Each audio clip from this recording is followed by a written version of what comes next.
नमस्कार शेतकरी मित्रांनो. आपण 25 डिसेंबर रोजी आपण भुईमुगाची लागवड केलेली आहे आणि आज भुईमुगाची उगवण बघू शकता तुम्ही. एकदम सारखी अशी उगवण झालेली आहे. भुईमुग खाली काही राहिलेलं नाही. एक अर्धा दाणा खाली तो पण निघतोय आता. म्हणजे उगवण आपल्याला योग्य अशी भेटलेली आहे. थंडी खूप होती. म्हणजे ज्या मागच्या तुम्ही 25 तारखेची थंडी कंपेअर करू शकता. म्हणजे आत्ता जी थंडी आहे ती 25 तारखेला थंडी होती.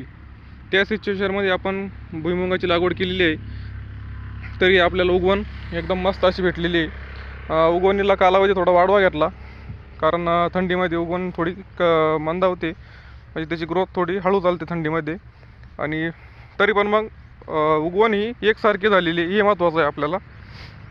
तर आत्ताही कोणाचे आपल्या शेतकऱ्यांना बरेच असे प्रश्न पडले की शेतं खाली आहे, आपल्याला भुईमुग टाकायचा आहे, पण थंडी कमी नाही आहे, तर या थंडीमध्ये भुईमुग उगल की नाही हे शेतकऱ्याला चिंता आहे. तर मी माझा रिझल्ट दाखवतोय तुम्हाला. हे रिझल्ट बघू शकता. भुईमुग एकदम चांगल्या पद्धतीमध्ये उगवण झालेली आहे. तर आत्ता तुम्ही भुईमुग टाकू शकतात, काही हरकत नाही आहे. कारण मी माझा स्वतःचा अनुभव सांगतोय. भुईमुगाची उगवण एकदम मस्त झालेली आहे. आपण साऱ्या पाडून घेतलेल्या आहे. साऱ्यामध्ये भुईमुग टाकला आहे आणि नॉर्मल हलकीशी अशी माती त्याच्यावर लोटलेली. जास्त माती लोटली नाही आहे. जास्त माती खाली दाबू शकतो भुईमुग.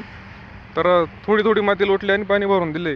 आणि पूर्ण आत्तापर्यंत उगवण अशी झाली तेव्हा आपण याला दुसरं पाणी भरलं आहे. म्हणजे जेव्हा भुईमुग टाकला तेव्हा एक पाणी भरलं आहे आणि आता हे 14 दिवसानंतर हे पाणी चालू आहे. म्हणजे पूर्णपणे भुईमुग उगला आहे तेव्हा आपण पाणी देतो आहे. जास्त पाणी आपल्याला भुईमुग उगेपर्यंत द्यायचं नाही आहे. बी सडू शकतं खाली.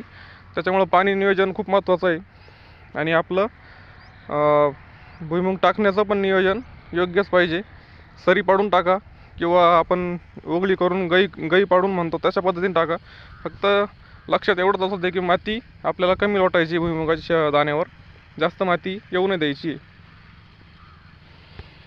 तर धन्यवाद.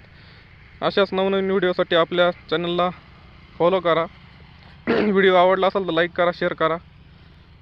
तुमच्या काही अडचणी असतील तर कमेंट करा. माझ्या पद्धतीनं जेवढं होता होईल तेवढं मी तुम्हाला सजेशन करायचा प्रयत्न करील. धन्यवाद.